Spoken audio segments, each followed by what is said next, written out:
بسم اللہ الرحمن الرحیم۔ السلام علیکم۔ ہوش آیا تو ہر طرف ایک انجانی سی خاموشی اور دواؤں کی مخصوص بو پھیلی ہوئی تھی۔ میری آنکھیں دھندلا رہی تھیں، لیکن سفید چھت اور دیواریں بتا رہی تھیں کہ میں ہسپتال میں ہوں۔ سر میں ایک تیز ٹیس اٹھی اور میں نے کراہتے ہوئے آنکھیں بند کر لی۔ اب آپ کیسا محسوس کر رہے ہیں؟ ایک نہایت شائستہ اور پیشہ ورانہ نسوانی آواز میرے کانوں سے ٹکرائی۔ میں نے بمشکل آنکھیں کھولی۔ سفید کوٹ پہنے ایک لیڈی ڈاکٹر میرے سرہانے کھڑی تھی۔ اس کے چہرے پر سنجیدگی تھی اور آنکھوں میں ایک معالج کی فکر، لیکن جیسے میری نظر اس کے چہرے پر مکمل طور پر مرکوز ہوئی، میرا دل جیسے حلق میں آ گیا۔ وقت تھم گیا، سانسیں رک گئیں۔ یہ چہرہ، یہ آنکھیں، یہ تو برسوں سے میرے دل و دماغ پر نقش تھیں۔ میرے ہونٹوں سے بے اختیار ایک نام نکلا، فاطمہ۔ اس نے چونک کر میری طرف دیکھا۔ اس کے ماتھے پر شکنیں ابھری۔ معاف کیجیے گا، آپ میرا نام کیسے جانتے ہیں؟ اس کا لہجہ اسپاٹ اور حیرت زدہ تھا، جیسے وہ کسی اجنبی سے مخاطب ہو۔ میرے لیے یہ الفاظ کسی صدمے سے کم نہ تھے، لیکن یہ سب سمجھنے کے لیے ہمیں ماضی کے ان اوراق کو پلٹنا ہوگا جہاں سے اس کہانی کا آغاز ہوا تھا۔ میرا نام اویس ہے اور میرا تعلق ایک متوسط طبقے کے گھرانے سے ہے۔ ہم گاؤں میں رہتے تھے۔ ابا ایک اسکول ماسٹر تھے اور انہوں نے ہمیں، یعنی مجھے اور میری 2 بڑی بہنوں کو، بڑے لاڈ پیار سے پالا تھا۔ ہمارا خاندان مختصر سا تھا۔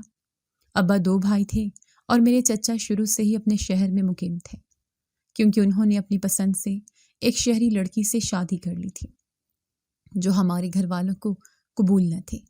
اس شادی کے بعد چچا نے گاؤں کا رخ کبھی نہیں کیا، نہ ہی ابا اور دادی سے ملنے آئے۔ پھر ایک دن نہ جانے کہاں سے دادی کی شدید بیماری کی خبر ان تک پہنچی اور وہ تنہا گاؤں چلے آئے، مگر قسمت کو کچھ اور ہی منظور تھا۔ اسی دن دادی کا انتقال ہو گیا۔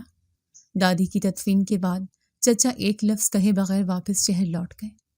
اس کے بعد بس کبھی کبھار ابا سے فون پر بات ہو جاتی۔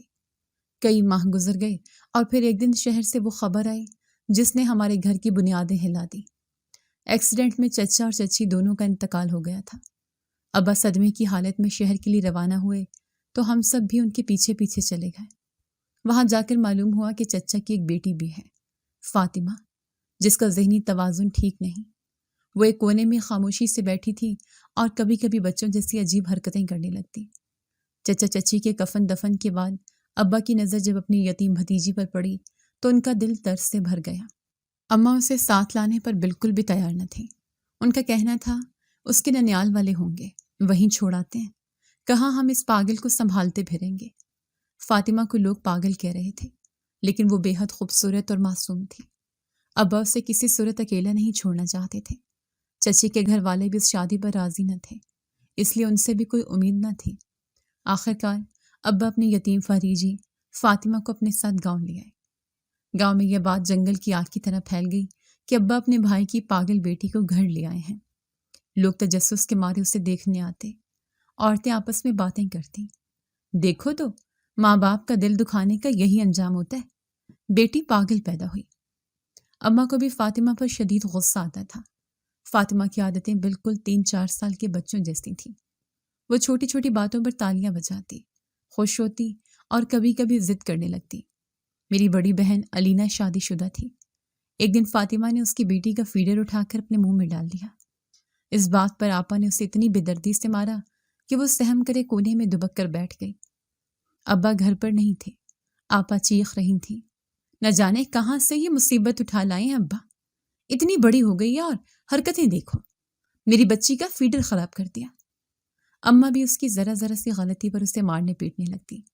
ایک دن ابا نے اماں کو فاطمہ کو مارتے ہوئے دیکھ لیا۔ وہ غصے سے بولے، کچھ خدا کا خوف کرو، کیوں اس یتیم بچی پر ظلم کرتی ہو؟ اماں پھٹ پڑی، کہاں سے اس پاگل کو لا کر میرے سر پر بٹھا دیا ہے؟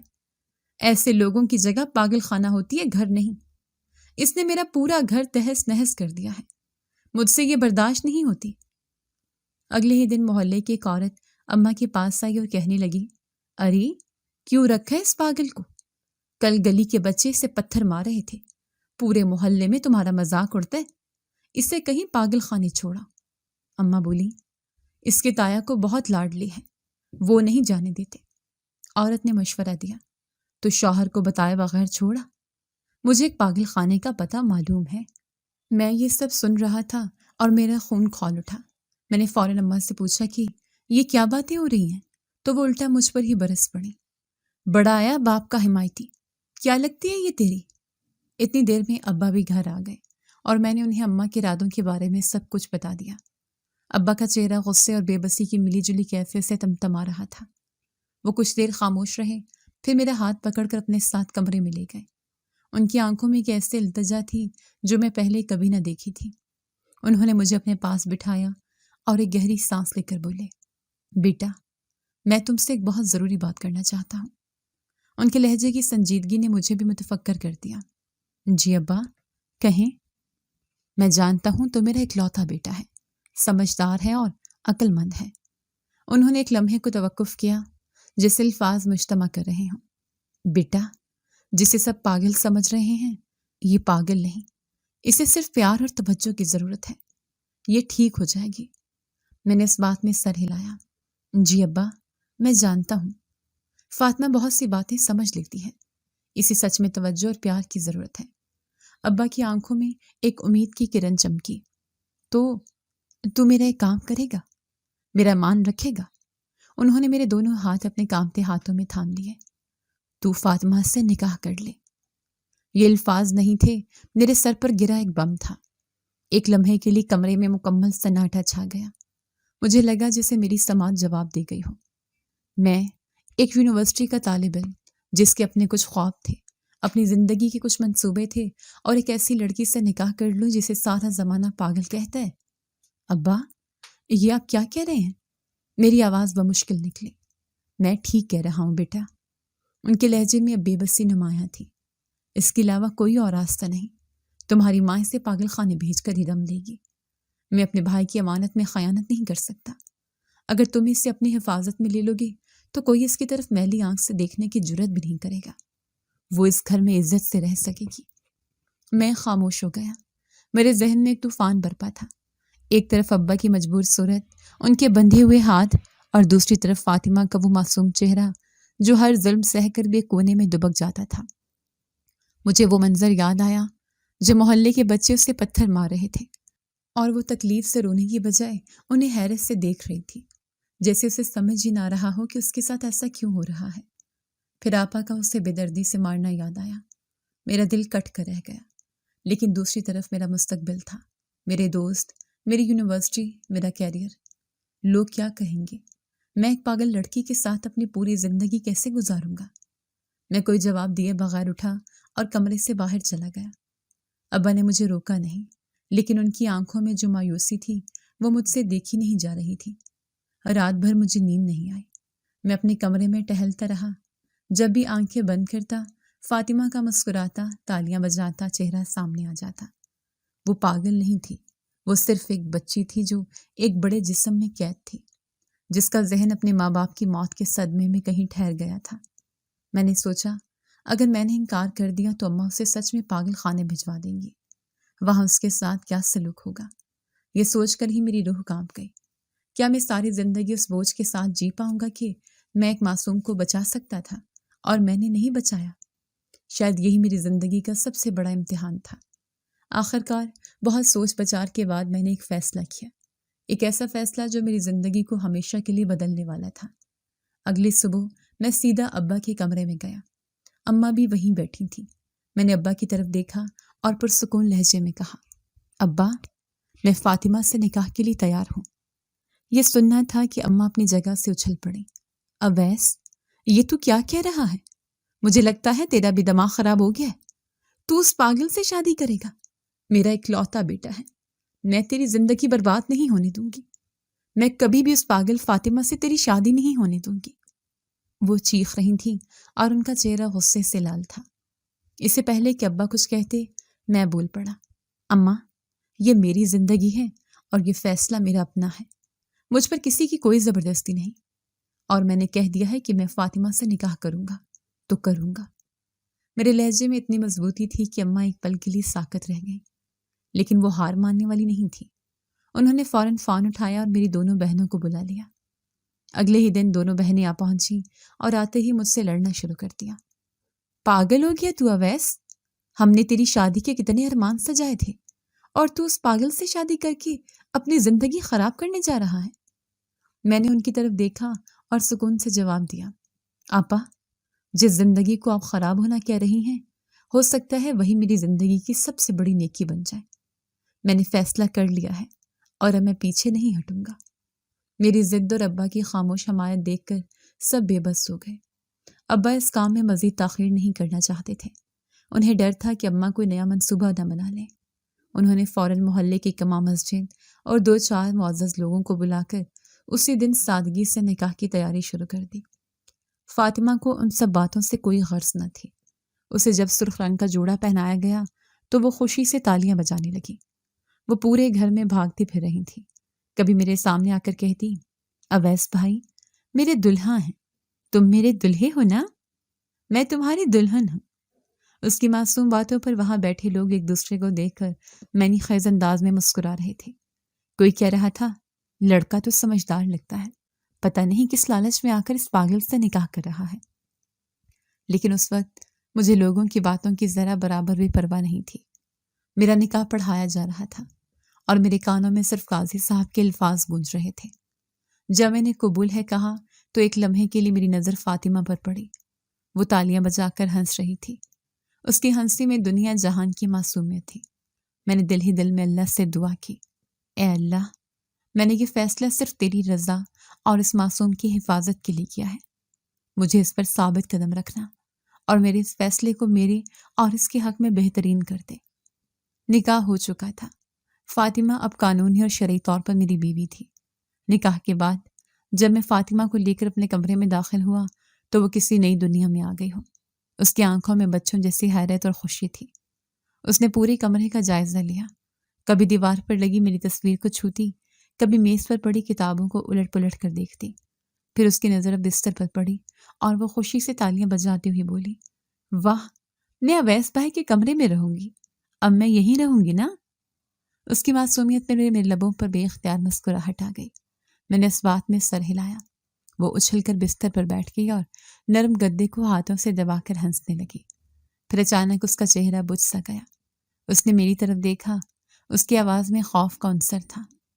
پہلے جب میں دوسرے کمرے میں سوتی تھی تو حنا پہ مجھے بہت مارتی تھی۔ رات کو مجھے پیاس لگتی تھی تو میں پانی مانگتی تھی، وہ مجھے مارنا شروع ہو جاتی تھی۔ اس نے میری آنکھوں میں دیکھتے ہوئے پوچھا، آپ مجھے نہیں ماریں گے نا؟ اس کے سوال نے میرے دل کو چیر کر رکھ دیا۔ میں نے آگے بڑھ کر اس کے سر پر بہت شفقت سے ہاتھ رکھا اور نفی میں سر ہلا دیا۔ میری اس عمل پر وہ ایسے خوش ہوئی جیسے اسے دنیا کی سب سے بڑی نعمت مل گئی ہو۔ وہ تالیاں بجانے لگی اور بولی، سچی آپ بہت اچھے ہیں، تو میں بیڈ پر سو جاؤں؟ ہاں، تم یہیں پہ سو جاؤ، میں نے کہا۔ اس وقت اس کا معصوم چہرہ مجھے بے حد پیارا لگ رہا تھا۔ لوگ اسے پاگل کہتی تھی، لیکن اس کی معصومیت، اس کے دل کی خوبصورتی کوئی نہیں دیکھتا تھا۔ آج جو میں دیکھ رہا تھا وہ ایک مظلوم اور بے پناہ محبت کی مستحق لڑکی تھی جسے دنیا نے صرف ٹھکرایا تھا۔ اس رات فاطمہ میرے کمرے میں گہری اور پرسکون نیند سوئی۔ شاید مہینوں بعد اسے ایسا سکون نصیب ہوا تھا۔ میں رات میں کئی بار اٹھ کر اس کے اوپر کمبل ٹھیک کرتا رہا تاکہ اسے ٹھنڈ نہ لگ جائے۔ اس کی ذمہ داری کا احساس اب میرے وجود کا حصہ بن چکا تھا۔ اگلی صبح سے ہی گھر میں ایک نئی جنگ کا آغاز ہو گیا۔ اماں مجھ سے بات نہیں کر رہی تھی اور ناشتے کی میز پر انہوں نے فاطمہ کو مکمل طور پر نظر انداز کر دیا، جیسے وہ وہاں موجود ہی نہ ہو۔ جب میں نے فاطمہ کے لیے پلیٹ آگے بڑھائی تو اماں غصے سے بڑبڑائیں، اب اس پاگل کے کام بھی تجھے ہی کرنے پڑیں گے، بہت شوق تھا نا مسیحا بننے کا۔ میں نے ان کی بات کا جواب دینا مناسب نہ سمجھا اور خاموشی سے فاطمہ کو ناشتہ کروانے لگا۔ یہ روز کا معمول بن گیا۔ اماں فاطمہ کے لیے کھانا نہیں بناتی تھی اور غصے سے گھر میں ادھر ادھر گھومتی رہتی۔ میری بہنیں بھی جب آتی تو فاطمہ کو دیکھ کر منہ بنا لیتی۔ ایک دن میری چھوٹی بہن سائرہ نے فاطمہ کو ڈانٹ دیا کیونکہ اس نے غلطی سے پانی کا گلاس گرا دیا تھا۔ فاطمہ ڈر کر کونے میں کھڑی کانپ رہی تھی۔ یہ دیکھ کر میرا صبر جواب دے گیا۔ میں نے ایک فیصلہ کن لہجے میں سب کو مخاطب کیا جو اس وقت وہاں موجود تھے، سن لے سب، فاطمہ میری بیوی ہے اور اس گھر کی بہو۔ میری آواز بلند اور سخت تھی۔ اماں اور بہنیں حیرت سے مجھے دیکھنے لگی۔ آئندہ اگر کسی نے بھی اس سے اونچی آواز میں بات کی یا اسے تکلیف پہنچائی تو مجھ سے برا کوئی نہیں ہوگا۔ مجھے ایک پل نہیں لگے گا اسے یہاں سے لے کر ہمیشہ کے لیے جانے میں۔ پھر آپ لوگ اپنے اکلوتے بیٹے اور بھائی کا چہرہ بھی نہیں دیکھ پائیں گے۔ میری اس دھمکی نے کام کر دیا۔ گھر میں ایک دم سناٹا چھا گیا۔ اماں اور بہنوں کے چہروں پر ناگواری تو تھی، لیکن اب وہ خاموش ہو گئی تھیں۔ وہ جانتی تھیں کہ میں جو کہتا ہوں وہ کر سکتا ہوں۔ اس واقعے کے بعد اگرچہ ان کا رویہ نرم تو نہ ہوا، لیکن فاطمہ پر ہاتھ اٹھانے یا ڈانٹ ڈپٹ کا سلسلہ بند ہو گیا۔ اب میرا زیادہ تر وقت فاطمہ کی دیکھ بھال میں گزرتا۔ میں یونیورسٹی سے واپس آتا تو سب سے پہلے اس کے پاس جاتا۔ وہ سارا دن میرا انتظار کرتی اور مجھے دیکھتے ہی خوشی سے تالیاں بجانے لگتی۔ چونکہ اماں اس کے لیے کھانا نہیں بناتی تھی، میں خود کچن میں جا کر اس کے لیے کچھ نہ کچھ بنا لیتا۔ مجھے کھانا بنانا نہیں آتا تھا، کبھی روٹی جلا دیتا، کبھی سالن میں نمک تیز ہو جاتا، لیکن میں کوشش کرتا رہتا۔ میں اس کے قریب بیٹھ کر چھوٹے چھوٹے لقمے بنا کر اس کے منہ میں ڈالتا تو وہ خوشی سے ہنستی اور کہتی، آپ بہت اچھے ہیں۔ ایک دن جب میں اسے کھانا کھلا رہا تھا، میں نے بہت پیار سے اس سے کہا، فاطمہ ایک بات کہوں، مانو گی؟ وہ بڑی معصومیت سے بولی، جی میں آپ کی ہر بات مانوں گی، آپ بہت اچھے ہیں۔ ہینا آپی اور علینا آپی گندی ہیں، وہ مجھے مارتی ہیں۔ تائی جان بھی گندی ہیں، وہ بھی مجھے مارتی ہیں۔ میں مسکرایا اور بولا، ٹھیک ہے، تو آج کے بعد مجھے بھائی مت کہنا۔ وہ حیرت سے میری طرف دیکھنے لگی اور ہنسنے لگے۔ پھر آپ کو کیا کہوں؟ میں نے اس کی آنکھوں میں دیکھتے ہوئے کہا، تم مجھے صرف اویس کہا کرو۔ تمہاری میرے ساتھ شادی ہوئی ہے نا؟ جس کے ساتھ شادی ہوتی ہے اسے بھائی نہیں کہتے۔ میری بات شاید پوری طرح اس کی سمجھ میں نہ آئی ہو، لیکن اس نے خوشی سے تالیاں بجانا شروع کر دی۔ ٹھیک ہے، میں آپ کی دلہن ہوں، میں آپ کو بھائی نہیں کہوں گی، اویس۔ اس نے میرا نام لیا اور کھلکھلا کر ہنس پڑی۔ اب میں آپ کے ساتھ رہوں گی، آپ مجھے ہر روز کھانا کھلانا اور تائی جان کو نہ بتانا، وہ مجھے کھانا نہیں دیتی، وہ گندی ہیں۔ اب کوئی تمہارے ساتھ ایسا نہیں کرے گا۔ میں نے اس کے ہاتھ پر اپنا ہاتھ رکھتے ہوئے وعدہ کیا، اب ہر روز میں خود تمہیں کھانا کھلاؤں گا۔ اس کی ہنسی اور میرا سکون اس گھر کی سرد جنگ میں ہمارا ایک چھوٹا سا جزیرہ تھا، جہاں صرف محبت اور معصومیت کا راج تھا۔ وقت پلٹ لگا کر اڑتا رہا۔ میری یونیورسٹی کی ڈگری مکمل ہونے میں چند ماہ ہی باقی تھے۔ اس عرصے میں فاطمہ میری زندگی کا ایک اٹوٹ حصہ بن چکی تھی۔ گھر میں اماں اور بہنوں کی سرد مہری اب بھی قائم تھی، لیکن میرے خوف سے وہ فاطمہ کو کچھ کہنے سے گریز کرتی۔ ہمارا کمرہ ہماری اپنی ایک الگ دنیا تھی، جہاں باہر کی تلخیوں کا گزر نہیں تھا۔ وہ میرے یونیورسٹی سے آنے کا انتظار کرتی اور جیسے میں دروازے سے داخل ہوتا، وہ دوڑ کر آتے اور بچوں کی طرح میرا بیگ پکڑ لیتی۔ اس کی یہ چھوٹی چھوٹی حرکتیں میرے دل میں اس کے لیے محبت کو اور گہرا کرتی جا رہی تھیں۔ وہ اب مجھے اویس کہہ کر پکارتی تھی اور اس کے منہ سے اپنا نام سننا مجھے دنیا کا سب سے خوبصورت احساس لگتا تھا۔ میرا سب سے بڑا خواب فاطمہ کا علاج کروانا تھا۔ میں چاہتا تھا کہ وہ اس ذہنی کیفیت سے باہر آئے اور ایک نارمل زندگی گزارے، لیکن میں بے بس تھا۔ ابا کی تنخواہ تو ساری اماں کے پاس جاتی تھی اور مجھے صرف میرے جیب خرچ کے پیسے ملتے تھے، جن سے گزارا تو ہو جاتا تھا، لیکن علاج کروانا ناممکن تھا۔ میری ساری امیدیں اپنی نوکری سے وابستہ تھیں۔ میں دن رات ایک ایک کر کے پڑھائی کر رہا تھا تاکہ جلد از جلد ڈگری مکمل کر کے ایک اچھی نوکری حاصل کر سکوں اور فاطمہ کو شہر کے سب سے اچھی ڈاکٹر کو دکھا سکوں۔ آخر کار وہ دن آ ہی گیا جب میری ڈگری مکمل ہوئی اور چند ہفتوں کی تلاش کے بعد مجھے شہر کی ایک اچھی کمپنی میں نوکری مل گئی۔ جس دن مجھے اپائنٹمنٹ لیٹر ملا، میری خوشی کا کوئی ٹھکانہ نہ تھا۔ میں نے گھر آ کر سب سے پہلے یہ خبر فاطمہ کو سنائی۔ وہ تو اس بات کا مطلب بھی ٹھیک سے نہیں سمجھتی تھی، لیکن میری خوشی دیکھ کر وہ بھی خوشی سے تالیاں بجانے لگی۔ اس رات میں نے سوتے ہوئے فاطمہ کے چہرے کو دیکھتے ہوئے خود سے عہد کیا، بس فاطمہ، تھوڑے دن اور، جیسے میری پہلی تنخواہ آئے گی ہم سب سے اچھے ڈاکٹر کے پاس جائیں گے، تم بالکل ٹھیک ہو جاؤ گی۔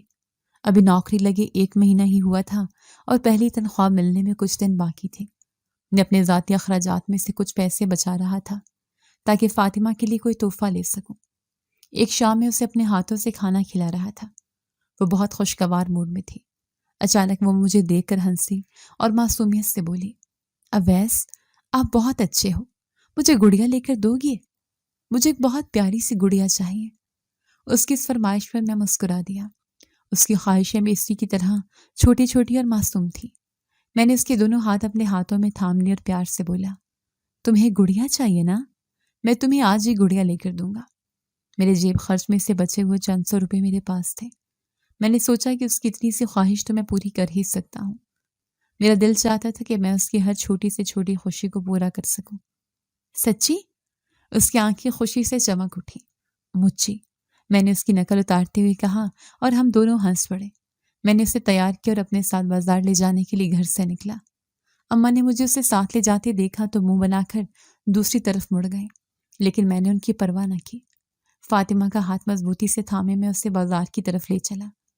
وہ راستے میں ہر چیز کو بڑی حیرت اور خوشی سے دیکھ رہی تھی۔ بازار میں بہت رش تھا۔ میں اسے کھلونوں کی ایک دکان پر لے گیا۔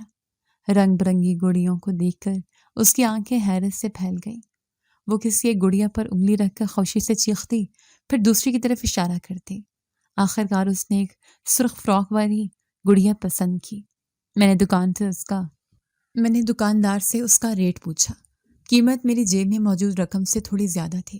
میں دکاندار سے بھاؤ تاؤ کرنے لگا، اور اسی دوران چند لمحوں کے لیے میرا دھیان اور گرفت فاطمہ کے ہاتھ سے ہٹ گئی۔ ٹھیک ہے بھائی صاحب، یہ آخری قیمت ہے، دکاندار نے کہا۔ میں نے جیب سے پیسے نکالنے کے لیے پلٹا ہی تھا کہ قیمت طے کر کے گڑیا خرید لوں۔ گڑیا ہاتھ میں پکڑ کر میں خوشی سے واپس مڑا۔ فاطمہ، یہ دیکھو تمہاری۔ میرے الفاظ میرے حلق میں ہی دم توڑ گئے۔ جس جگہ وہ کھڑی تھی وہ جگہ خالی تھی۔ ایک لمحے کے لیے میرا دل جیسے دھڑکنا بھول گیا۔ فاطمہ، میں نے آہستہ سے پکارا، یہ سوچ کر کہ شاید وہ دکان میں ہی کہیں ادھر ادھر ہو گئی ہے۔ میں نے دکان کے اندر دیکھا، باہر دیکھا، وہ کہیں نہیں تھی۔ اب میرے دل میں خوفناک سی سرد لہر دوڑ گئی۔ فاطمہ، میں نے ذرا اونچی آواز میں پکارا اور دکان سے باہر بھاگا۔ میری نظریں پاگلوں کی طرح بھیڑ میں اسے تلاش کر رہی تھیں۔ سرخ لباس پہنے وہ بھیڑ میں الگ ہی نظر آنی چاہیے تھی، لیکن وہ کہیں نہیں تھی۔ فاطمہ، فاطمہ! میں چیختا ہوا ادھر سے ادھر بھاگ رہا تھا۔ لوگ مجھے عجیب نظروں سے دیکھ رہے تھے۔ میں ہر آنے جانے والے سے پوچھ رہا تھا، بھائی صاحب، آپ نے ایک لڑکی کو دیکھا ہے؟ سرخ کپڑوں میں، ذہنی توازن ٹھیک نہیں ہے اس کا۔ لیکن سب نفی میں سر ہلا دیتے۔ ایک آدمی نے کہا، اس طرف کو گئی ہے۔ میں اس طرف بھاگا، گلیوں میں، بازار کے کونوں میں اسے ڈھونڈا، لیکن وہ کہیں نہ تھی۔ وقت گزرتا جا رہا تھا اور میرا خوف ایک ناقابل برداشت اذیت میں بدل رہا تھا۔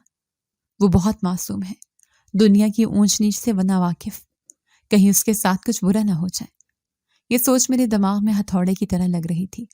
میں پورے بازار میں پاگلوں کی طرح بھاگتا رہا، ہاتھ میں وہ سرخ فراک والی گڑیا پکڑے جو مجھے دنیا کی سب سے منحوس چیز لگ رہی تھی۔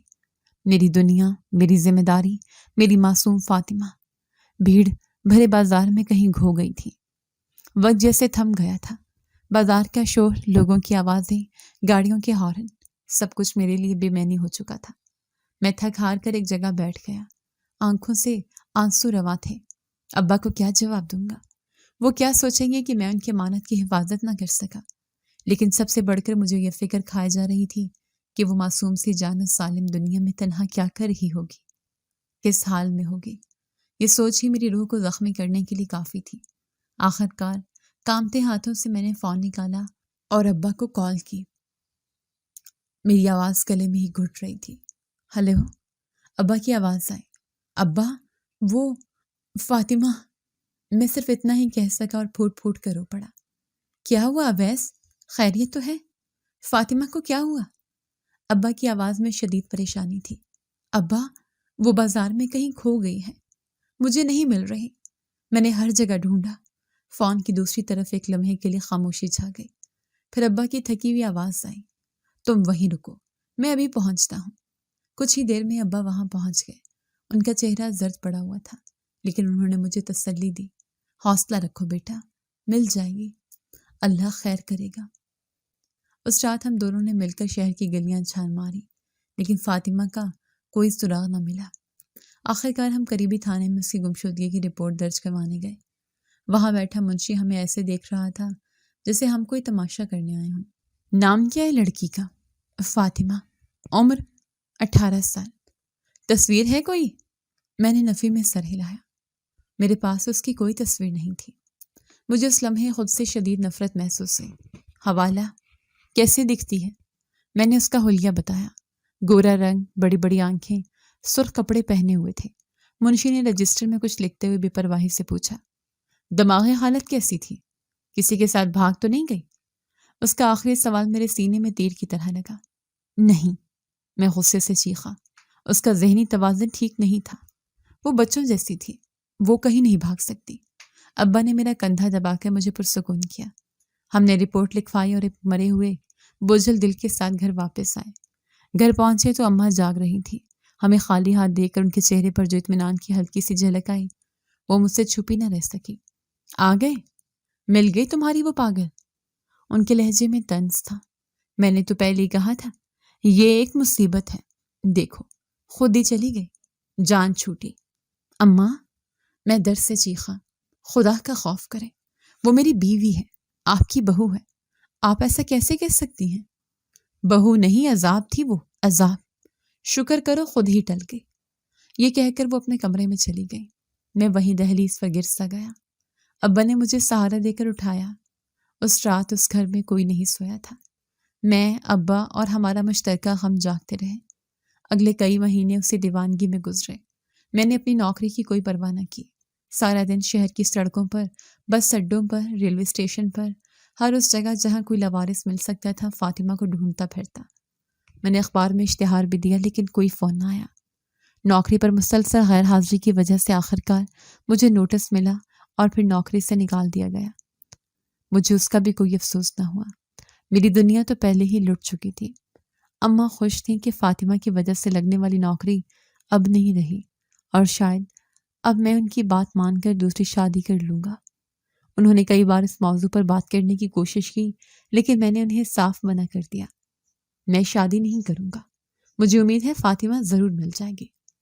میں نے اپنی کوشش نہیں چھوڑی تھی۔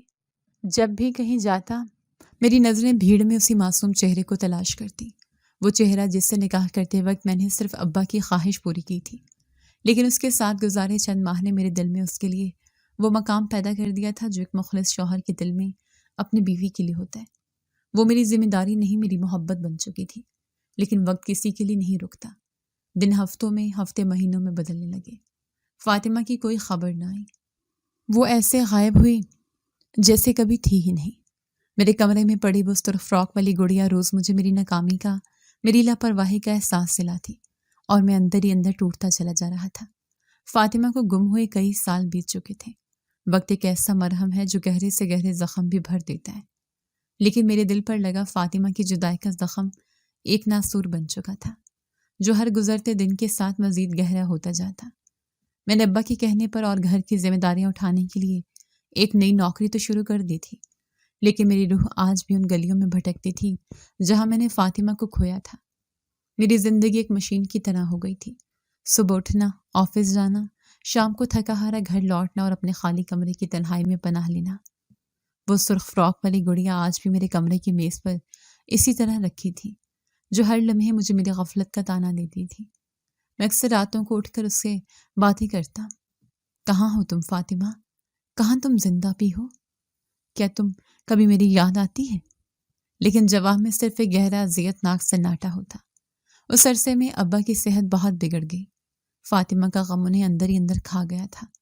وہ اکثر خاموشی سے خلا میں گھورتے رہتے۔ میں جانتا تھا کہ وہ بھی میری طرح ہی تکلیف میں ہیں۔ وہ مجھ سے اپنی تکلیف بیان نہیں کرتے تھے، لیکن ان کی بجھی ہوئی آنکھیں سب کہہ دیتی تھیں۔ ایک رات جب ان کی طبیعت بہت خراب ہوئی تو میں ان کے سرہانے بیٹھا ان کے پاؤں دبا رہا تھا۔ انہوں نے میرا ہاتھ تھام لیا۔ ان کی آواز بہت کمزور تھی۔ اویس بیٹا۔ جی ابا۔ میں نے ان کے ہاتھ میں اپنا ہاتھ رکھتے ہوئے کہا، میں نے تم پر بہت بڑا بوجھ ڈال دیا تھا۔ ان کی آنکھوں میں آنسو تھے۔ میں نے اپنے بھائی کی محبت میں اپنے بیٹے کی زندگی داؤ پر لگا دی۔ مجھے معاف کر دینا بیٹا۔ ایسا نہ کہیں ابا۔ میری آواز بھر آ گئی۔ آپ نے جو کیا ٹھیک کیا۔ فاطمہ بوجھ نہیں تھی، وہ تو میری زندگی کی سب سے بڑی خوشی تھی۔ کاش میں اسے سنبھال پاتا۔ ابا نے گہری سانس لی۔ مجھے یقین ہے وہ جہاں بھی ہوگی اللہ اس کی حفاظت کرے گا۔ تم نے اپنی ذمہ داری بہت اچھے سے نبھائی۔ مجھے تم پر فخر ہے۔ یہ ان کے آخری الفاظ تھے جو میں نے سنے۔ اس رات کے بعد وہ پھر کبھی مجھ سے بات نہ کر سکے۔ چند دن ہسپتال میں رہنے کے بعد وہ ہم سب کو چھوڑ کر ہمیشہ کے لیے چلے گئے۔ ابا کی وفات نے مجھے توڑ کر رکھ دیا۔ اب اس گھر میں میرا واحد سہارا بھی ختم ہو گیا تھا۔ اماں اور بہنوں نے کچھ دن تو سوگ منایا، لیکن پھر وہی دنیا داری شروع ہو گئی۔ ابا کے جانے کے بعد اماں کا میری شادی کے لیے دباؤ اور بھی بڑھ گیا۔ ایک دن وہ میرے کمرے میں آئیں اور بولی، اویس، اب بہت ہو گیا، کب تک اس پاگل کے نام پر اپنی زندگی برباد کرو گے؟ باپ بھی چلا گیا، اب اس گھر کو ایک وارث کی ضرورت ہے۔ میری بات مانو اور شادی کر لو، میں نے تمہارے لیے ایک بہت اچھی لڑکی دیکھی ہے۔ میں نے میز پر رکھی گڑیا کو دیکھا اور ایک ٹھنڈی سانس بھر کر کہا، اماں، فاطمہ صرف پاگل نہیں تھی، وہ میری بیوی تھی، اور جب تک مجھے اس کے زندہ یا مردہ ہونے کا یقین نہیں ہو جاتا وہ میری بیوی ہی رہے گی۔ میں دوسری شادی نہیں کر سکتا۔ مر گئی ہوگی وہ، کہاں زندہ ہوگی اتنے سالوں بعد؟ اماں نے بے رحمی سے کہا، اگر وہ مر بھی گئی ہے تو بھی میں کسی اور کو اس کی جگہ نہیں دے سکتا۔ میرا لہجہ قطعی اور اٹل تھا۔ برائے مہربانی آپ اس موضوع پر مجھ سے دوبارہ بات مت کیجیے گا۔ میری اس ضد پر اماں غصے سے پیر پٹکتی ہوئی کمرے سے چلی گئی۔ اب یہ ہمارے گھر کا معمول بن چکا تھا۔ وقت کا پہیہ چلتا رہا، میں نے خود کو مکمل طور پر کام میں غرق کر لیا۔ ہنسی خوشی کیا ہوتی ہے میں جسے بھول ہی چکا تھا۔ پھر وہ دن آیا، ایک منحوس دن۔ آفس سے واپسی پر معمول سے کچھ زیادہ ہی دیر ہو گئی تھی۔ آسمان پر کالے بادل چھائے ہوئے تھے اور ٹھنڈی ہوا چل رہی تھی۔ میرا ذہن ماضی کی یادوں میں الجھا ہوا تھا۔ مجھے وہ شام یاد آ رہی تھی جب میں فاطمہ کو لے کر بازار گیا تھا۔ کاش میں اس دن اسے اکیلا نہ چھوڑتا، کاش میں اس دکاندار سے بھاؤ تاؤ نہ کرتا، کاش میں اپنی ہی سوچوں میں اتنا گم تھا کہ مجھے سامنے سے آتے تیز رفتار ٹرک کا اندازہ ہی نہیں ہوا۔ ڈرائیور نے ہارن بجایا، لیکن جب تک میں ہوش میں آتا بہت دیر ہو چکی تھی۔ ٹرک کی ہیڈ لائٹس کی تیز روشنی سیدھی میری آنکھوں میں پڑی۔ ٹائروں کے چرچرانے کی ایک دلخراش آواز آئی اور پھر ایک شدید جھٹکے کے ساتھ ہر طرف اندھیرا چھا گیا۔ مجھے بس اتنا یاد ہے کہ ہوا میں اچھلنے سے پہلے میرے لبوں پر بے اختیار ایک ہی نام آیا تھا، فاطمہ۔ ٹرک سے ٹکرانے کا وہ لمحہ میرے ذہن پر ہمیشہ کے لیے نقش ہو گیا۔ ایک شدید جھٹکا، ٹوٹتے ہوئے شیشوں کی کرچیاں، اور پھر ایک گہری تاریک خاموشی۔ مجھے ایسا محسوس ہوا جیسے میں کسی گہری کھائی میں گرتا چلا جا رہا ہوں۔ ہوش اور بے ہوشی کی درمیانی کیفیت میں مجھے کچھ مبہم آوازیں سنائی دے رہی تھیں، لوگوں کے چیخنے کی آوازیں، کسی گاڑی کے سائرن کی دور سے آتی ہوئی گونج جو آہستہ آہستہ قریب آ رہی تھی، اور پھر کسی کا یہ کہنا، اسے جلدی اٹھاؤ، سانس چل رہی ہے۔ مجھے یاد نہیں مجھے کون ہسپتال لے کر گیا، لیکن مجھے اتنا احساس تھا کہ مجھے اسٹریچر پر ڈالا جا رہا ہے۔ ایمبولینس کی تیز رفتاری اور سڑک پر ٹائروں کے رگڑ کی آواز میرے نیم بے ہوش ذہن میں گونج رہی تھی۔ پھر ہسپتال کے ایمرجنسی کا شور، ڈاکٹروں کی بھاگ دوڑ، اور کسی کا اونچی آواز میں کہنا، ہیڈ انجری ہے، پریپیئر دا اوٹی۔ اس کے بعد درد کی ایک شدید لہر میرے سر میں اٹھی اور میں مکمل طور پر بے ہوش ہو گیا۔ نہ جانے کتنا وقت گزرا، جب میری آنکھ کھلی تو ہر طرف ایک انجانی سی خاموشی اور دواؤں کی مخصوص بو پھیلی ہوئی تھی۔ میری آنکھیں دھندلا رہی تھیں، لیکن سفید چھت اور ہلکے نیلے رنگ کی دیواریں بتا رہی تھیں کہ میں ہسپتال کے کسی کمرے میں ہوں۔ میرے سر پر پٹی بندھی تھی اور اس میں ایک ہلکی سی ٹیس اٹھ رہی تھی۔ میرے کانوں میں ایک مشین کی دھیمی مستقل بیپ بیپ کی آواز آ رہی تھی۔ میں نے ہمت کر کے گردن موڑنے کی کوشش کی، لیکن جسم میں شدید درد کی لہر دوڑ گئی۔ میں نے دوبارہ آنکھیں بند کر لیں۔ میں کہاں ہوں؟ میرے ساتھ کیا ہوا تھا؟ ایکسیڈنٹ کے دھندلے مناظر ایک ایک کر کے میرے ذہن میں ابھرنے لگے۔ وہ تیز رفتار ٹرک، وہ روشنی، اور وہ آخری نام جو میرے لبوں پر آیا تھا، فاطمہ۔ اسی لمحے میرے کانوں میں ایک نہایت شائستہ اور پیشہ ورانہ نسوانی آواز آئی، لگتا ہے آپ کو ہوش آ گیا ہے۔ آواز اتنی پرسکون اور مانوس سی لگی کہ میں نے چونک کر آنکھیں کھول دیں۔ میری نظریں ابھی بھی دھندلی تھیں، لیکن مجھے اپنے بستر کے پاس ایک سفید ہیولا کھڑا نظر آیا۔ اب آپ کیسا محسوس کر رہے ہیں؟ اس نے دوبارہ پوچھا۔ اس کی آواز میں ایک معالج کی فکر اور نرمی تھی۔ میں نے آنکھیں جھپک کر اپنی بینائی صاف کرنے کی کوشش کی۔ دھند آہستہ آہستہ چھٹ رہی تھی۔ وہ سفید ہیولا واضح ہو رہا تھا۔ سفید کوٹ پہنے، گلے میں اسٹیتھوسکوپ ڈالے، بالوں کو صفائی سے جوڑے میں باندھے ایک لیڈی ڈاکٹر میرے سرہانے کھڑی تھی، ہاتھ میں کلپ بورڈ تھامے میری رپورٹس دیکھ رہی تھی۔ اس کے چہرے پر سنجیدگی اور متانت تھی۔ وہ کچھ لکھنے کے لیے جھکی اور پھر اس نے میری طرف دیکھنے کے لیے چہرہ اوپر اٹھایا، اور بس جیسے میری نظر اس کے چہرے پر مکمل طور پر مرکوز ہوئی، میرا دل جیسے حلق میں آ گیا۔ وقت تھم گیا، سانسیں رک گئیں۔ وہ مشین جو بیپ بیپ کر رہی تھی، اس کی رفتار اچانک تیز ہو گئی۔ یہ چہرہ، یہ آنکھیں، یہ ماتھا، یہ ہونٹ، برسوں کی گرد و غبار تلے دبے ہونے کے باوجود یہ چہرہ آج بھی میرے دل و دماغ پر اسی طرح نقش تھا جیسے کل کی بات ہو۔ یہ چہرہ تھوڑا پختہ ہو گیا تھا، آنکھوں میں معصومیت کی جگہ اب ذہانت اور خود اعتمادی نے لے لی تھی، لیکن یہ تھا وہی چہرہ جسے میں نے سالوں پہلے ایک بھیڑ بھرے بازار میں کھو دیا تھا۔ میرے حواس معطل ہو گئے۔ یہ کیسے ممکن ہو سکتا ہے؟ کیا میں مر چکا ہوں؟ کیا یہ کوئی خواب ہے یا میرے سر کی چوٹ کا اثر ہے جو مجھے وہ نظر آ رہا ہے جو حقیقت میں نہیں ہے؟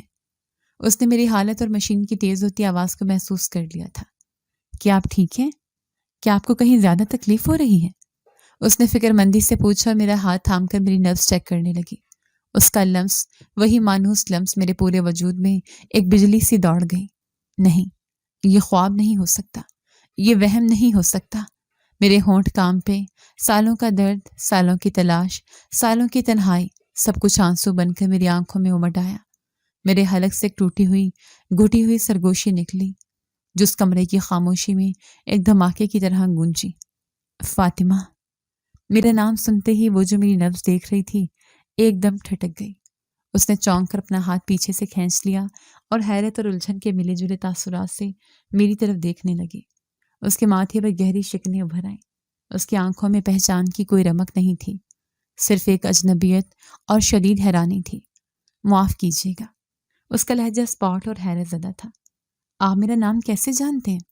اس کے الفاظ آپ میرا نام کیسے جانتے ہیں میرے کانوں میں سیسے کی طرح پگھل رہے تھے۔ کیا یہ ممکن تھا کہ وہ مجھے بھول چکی ہو یا پھر وہ جان بوجھ کر انجان بن رہی تھی؟ میرے ذہن میں ہزاروں سوالات کا طوفان امڈ آیا، لیکن ایک بات طے تھی، میں اسے دوبارہ کھونے والا نہیں تھا۔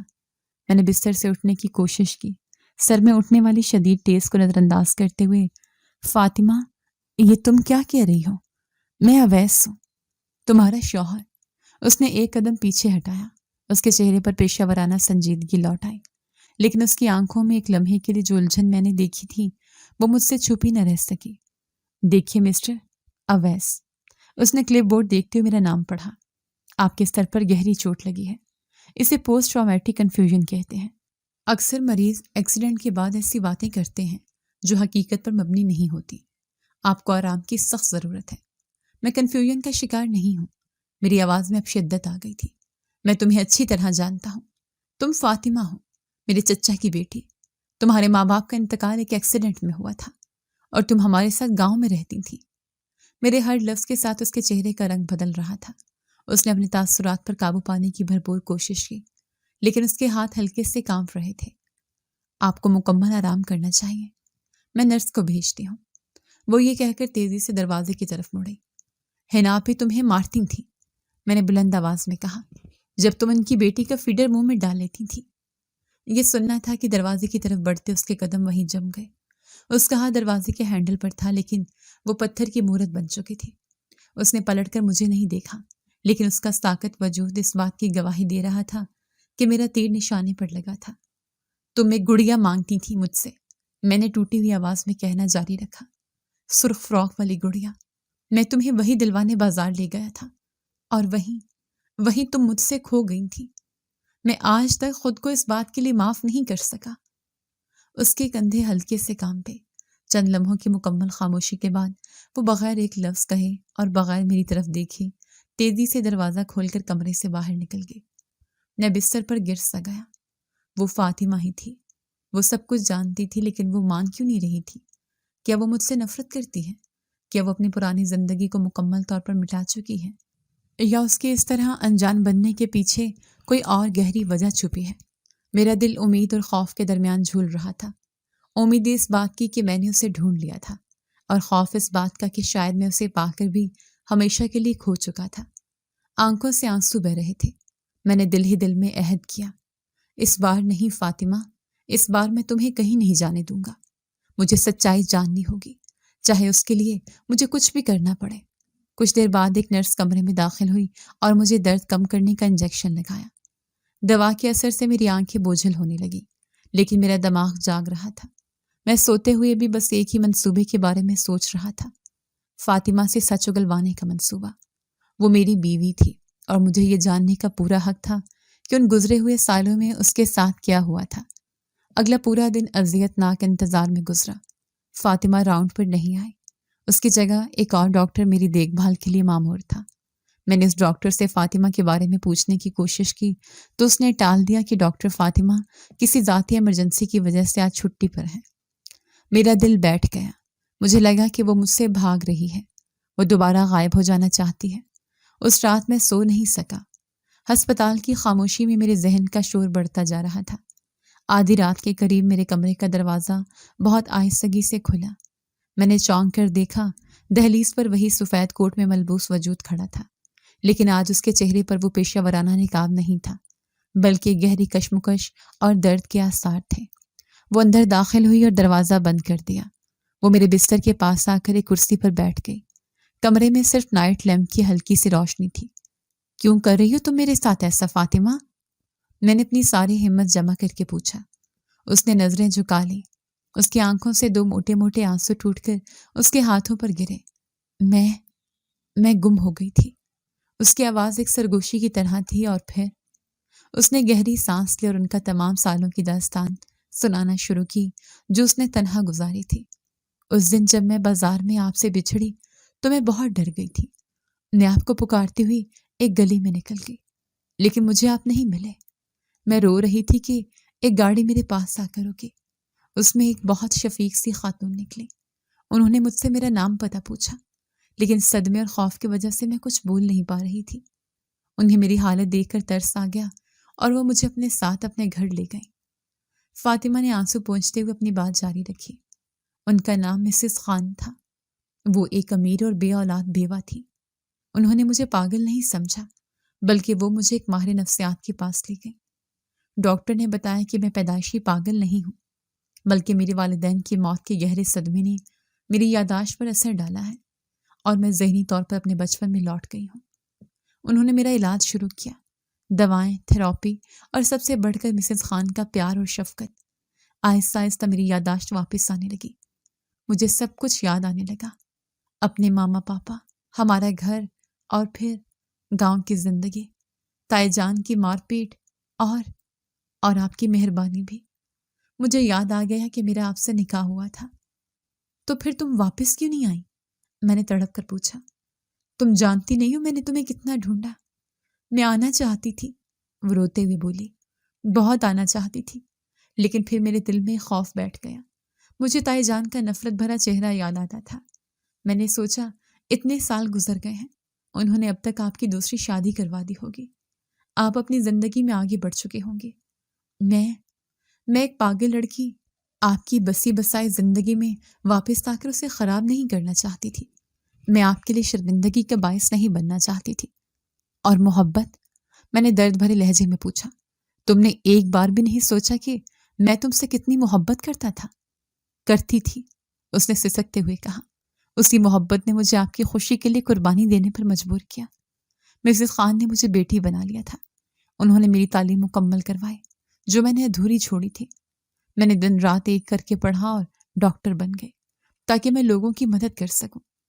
میں نے سوچا تھا کہ میں اب کبھی آپ کی زندگی میں واپس نہیں آؤں گی، لیکن قسمت کو کچھ اور ہی منظور تھا۔ اس کی پوری کہانی سن کر میرا دل دکھ اور محبت سے بھر گیا۔ اس نے کتنی تکلیف سہی تھی، اور اس کی ساری تکلیف کی وجہ صرف ایک غلط فہمی تھی۔ تم نے یہ سوچ بھی کیسے لیا فاطمہ کہ میں تمہارے بغیر کوئی اور زندگی بسا لوں گا؟ میں نے آگے بڑھ کر اس کا وہ ہاتھ تھام لیا جو اب بھی کانپ رہا تھا۔ اس کے سرد ہاتھ پر میرے گرم ہاتھ کا لمس جیسے ایک عہد بن گیا تھا۔ جس دن تم کھوئی تھی اسی دن میری خوشی بھی کہیں کھو گئی تھی۔ میری زندگی ایک بے جان مشین کی طرح ہو گئی تھی جس کا واحد مقصد تمہیں تلاش کرنا تھا۔ میں نے شادی کیسے کر لیتا؟ میری دلہن تو تم تھے، تم ہو اور ہمیشہ تم ہی رہو گی۔ میری آواز میں سالوں کا درد، تنہائی اور بے پناہ محبت شامل تھی۔ میرے الفاظ سن کر اس نے حیرت اور ناقابل یقین کیفیت میں میری طرف دیکھا۔ اس کے آنسو بھری آنکھوں میں امید کی وہ کرن چمکی جسے میں سالوں سے دیکھنے کو ترستا تھا۔ سچ؟ آپ نے میرا انتظار کیا؟ اس کی آواز ایک کپکپاتی ہوئی سرگوشی تھی۔ صرف انتظار نہیں کیا فاطمہ، میں نے اس کے ہاتھ پر اپنی گرفت مضبوط کرتے ہوئے کہا، میں نے ہر لمحہ تمہیں جیا ہے۔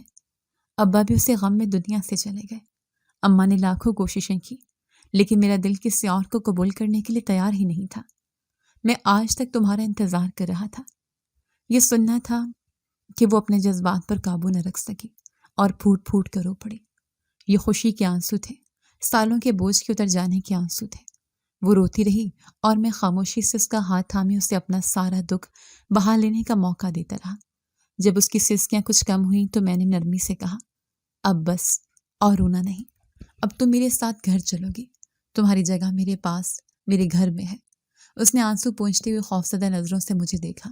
لیکن تائی جان، وہ مجھے کبھی قبول نہیں کریں گی۔ میں نہیں چاہتی کہ میری وجہ سے آپ کی اپنی ماں سے پھر لڑائی ہو۔ اماں کو میں سنبھال لوں گا، میں نے پرعزم لہجے میں کہا، اور مجھے اب کسی کے قبول کرنے یا نہ کرنے سے کوئی فرق نہیں پڑتا۔ تم میری بیوی ہو اور دنیا کی کوئی طاقت اب تمہیں مجھ سے الگ نہیں کر سکتی۔ اس کے چہرے پر ایک پرسکون اطمینان پھیل گیا۔ اگلے دن ہسپتال سے ڈسچارج ہونے کے بعد سب سے پہلا کام فاطمہ نے مسز خان کو فون کرنا تھا۔ میں اس کی گفتگو سن رہا تھا۔ آنٹی، وہ مل گئے ہیں۔ فاطمہ کی آواز میں خوشی اور تشکر تھا۔ جی اویس، انہوں نے اب تک شادی نہیں کی، وہ میرا انتظار کر رہے تھے۔ فون کی دوسری طرف سے مسز خان کی ممتا بھری آواز آئی، جسے میں بھی سن سکتا تھا۔ بیٹی، میں نے کہا تھا نا، سچی محبت کبھی ضائع نہیں ہوتی۔ تمہاری اصل خوشی تمہارے شوہر کے ساتھ ہے۔ میں نے تمہیں تعلیم دی تاکہ تم اپنے پیروں پر کھڑی ہو سکو، اس لیے نہیں کہ تم اپنے ماضی سے بھاگو۔ جاؤ بیٹی، اپنی نئی زندگی شروع کرو۔ میری دعائیں ہمیشہ تمہارے ساتھ ہیں۔ اس کال کے بعد فاطمہ کا رہا سہا خوف بھی ختم ہو گیا۔ ہم ہسپتال سے نکلے، گاڑی میں گھر کی طرف جاتے ہوئے ایک عجیب سی خاموشی تھی۔ یہ وہ خاموشی نہیں تھی جو اجنبی سے پیدا ہوتی ہے، بلکہ وہ سکون تھا جو طوفان کے بعد آتا ہے۔ سالوں بعد ہم ایک ساتھ تھے، ایک نئی منزل کی طرف رواں دواں، جس کا راستہ پرانا اور جانا پہچانا تھا۔ گھر پہنچ کر میرا دل زور زور سے دھڑک رہا تھا۔ میں نے فاطمہ کا ہاتھ تھاما اور اب دونوں نے ایک ساتھ گھر کے صحن میں قدم رکھا۔ اماں صحن میں چرپائی پر بیٹھی تسبیح پڑھ رہی تھی۔ ہمیں ایک ساتھ داخل ہوتے دیکھ کر وہ اٹھ کھڑی ہوئیں۔ ان کی نظریں پہلے مجھ پر پڑیں اور پھر میرے ساتھ کھڑی ایک پراعتماد اور باوقار لڑکی پر۔ ان کے ماتھے پر بل پڑ گئے۔ اویس، یہ کون ہے جسے منہ اٹھا کر گھر میں لے آئے ہو؟ ان کے لہجے میں وہی پرانی تلخی اور شک تھا۔ اس سے پہلے کہ میں کچھ کہتا، فاطمہ نے میرا ہاتھ چھوڑا اور 2 قدم آگے بڑھی۔ اس کی نظریں سیدھی اماں پر جمی تھی۔ اس کے لہجے میں نہ خوف تھا نہ کمزوری۔ تائی جان، میں فاطمہ ہوں۔ یہ 3 الفاظ بم بن کر گرے تھے۔ اماں کے ہاتھ سے تسبیح چھوٹ کر زمین پر گر گئی۔ ان کی آنکھیں حیرت اور بے یقینی سے پھیل گئیں۔ انہوں نے فاطمہ کو ایسے دیکھا جیسے وہ کوئی بھوت دیکھ رہی ہوں۔ وہ اسے اوپر سے نیچے تک تکتی رہی۔ یہ صاف ستھرے لباس میں ملبوس، سلجھے ہوئے انداز میں کھڑی، ذہانت سے چمکتی آنکھوں والی لڑکی، یہ وہ پرانی سہمی ہوئی بچوں جیسی حرکتیں کرنے والی فاطمہ ہرگز نہیں تھی۔ فاطمہ؟ ان کے ہونٹوں سے بمشکل نکلا۔ یہ وہ پاگل؟ ان کا جملہ ادھورا رہ گیا کیونکہ ان کے اپنے الفاظ ان کے حلق میں کانٹوں کی طرح چبھ رہے تھے۔ جی تائی جان، فاطمہ نے اسے پرسکون لہجے میں جواب دیا۔ وہی فاطمہ جسے آپ پاگل سمجھتی تھی۔ میں نے آگے بڑھ کر اماں کے شانے پر ہاتھ رکھا۔ میرا لہجہ فخر سے بھرپور تھا۔ اماں، فاطمہ اب ایک ڈاکٹر ہے۔ اس نے ان سالوں میں بہت محنت کی ہے اور آج ایک کامیاب ڈاکٹر بن کر اپنے پیروں پر کھڑی ہے۔ یہ سننا تھا کہ اماں کو جیسے چپ لگ گئی۔ ان کا سارا غصہ، ساری نفرت، ساری حقارت شرمندگی کے گہرے سمندر میں ڈوب گئی۔ وہ عورت جسے وہ خاندان پر ایک بوجھ اور دھبا سمجھتی رہی، آج اس مقام پر تھی جس کا وہ اپنی بیٹیوں کے لیے بھی تصور نہیں کر سکتی تھی۔ ان کی آنکھیں بھر آئیں۔ وہ آہستہ آہستہ فاطمہ کی طرف بڑھیں۔ ان کے قدم لڑکھڑا رہے تھے۔ انہوں نے کانپتے ہاتھوں سے فاطمہ کے سر پر ہاتھ رکھا۔ بیٹی، ان کی آواز آنسوں میں گھٹی ہوئی تھی، مجھے معاف کر دے۔ میں اندھی ہو گئی تھی۔ میں نے ایک ہیرا پتھر سمجھ کر ٹھکرا دیا۔ میں تمہاری مجرم ہوں بیٹی۔ فاطمہ کی آنکھوں میں بھی آنسو آ گئے، لیکن اس نے آگے بڑھ کر اماں کو اپنے گلے سے لگا لیا۔ ماضی کو بھول جائیں تائی جان، آپ میری ماں جیسی ہیں، بس مجھے اپنی بیٹی سمجھ کر قبول کر لیں۔ اس دن ہمارے گھر کی دیواروں میں قید سالوں کی نفرت پگھل کر آنسوں میں بہہ گئی۔ جب ماحول کچھ پرسکون ہوا تو میں فاطمہ کو اپنے کمرے میں لے آیا۔ کمرے میں داخل ہوتی اس کی نظر سیدھی میز پر پڑی اس چیز پر پڑی جو سالوں سے اس کی منتظر تھے، وہ سرخ فراک والی گڑیا۔ وہ خاموشی سے اس کی طرف بڑھی اور کانپتے ہاتھوں سے اسے اٹھا لیا۔ اس نے گڑیا کو اپنے سینے سے ایسے لگایا جیسے کوئی ماں اپنے بچھڑے ہوئے بچے کو لگاتی ہے۔ تم نے اسے اب تک سنبھال کر رکھا؟ اس نے میری طرف دیکھے بغیر نم آنکھوں سے پوچھا۔ میں اس کے پیچھے جا کر کھڑا ہو گیا۔ یہ صرف گڑیا نہیں تھی فاطمہ، میں نے اس کے گان میں سرگوشی کی۔ یہ میری امید تھی، میرا یقین تھی کہ میری فاطمہ ایک دن ضرور لوٹ کر آئے گی۔ اس نے پلٹ کر مجھے دیکھا، اس کی آنکھوں میں بے پناہ محبت اور تشکر تھا۔